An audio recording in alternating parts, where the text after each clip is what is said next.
Here we have a deer in its natural habitat.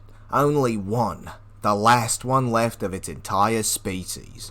We have estimated it to be near 7 years of age. With no hope left for it to reproduce offspring, we watch what it does in its day-to-day life. Behavior like this is often seen when an animal is bored. Unfortunately, this deer has no one left to play with. So I, a scientist from an online college, decided to create the first ever robotic deer.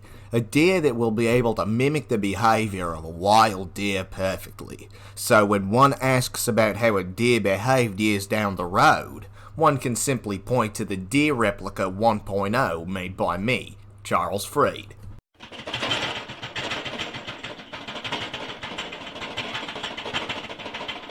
God damn it. So, when one asks about how a deer behaved years down the road, one can simply point to the Deer Replica 1.1 made by me, Charles Freed, and say it behaves just like this.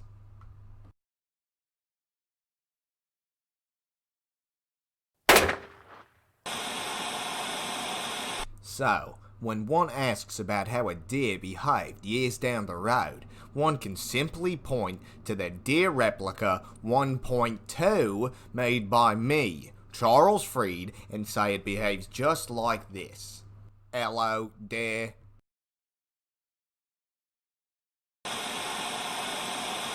After a few weeks of working out bug fixes and brainstorming, I, Charles Freed, creator of the Deer Replica 1.0, 1.1, 1.2, and now 1.3, thought to myself, how can one mimic the behavior of the deer if he himself is yet to behave like the deer? So, after weighing out the pros and cons of the idea, I crafted my own deer suit. I packed snacks with me inside of the suit and lived with the deer in its habitat for an entire day.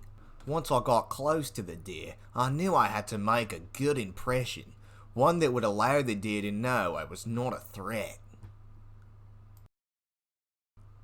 Ugh! Although it was a mistake not to cut eye holes into Deer Replica 1.3, it was one that worked in my favour. After the deer saw me run into the tree, it didn't scurry off, but rather checked on me to see if I was alright. Did I expect to get this right the first time? No. The second time? Maybe. The third? Yes. But experiments are always about learning from your mistakes. Wait, what's this? What is going on? After around a year of research, it seems although this experiment has failed, the real world has succeeded.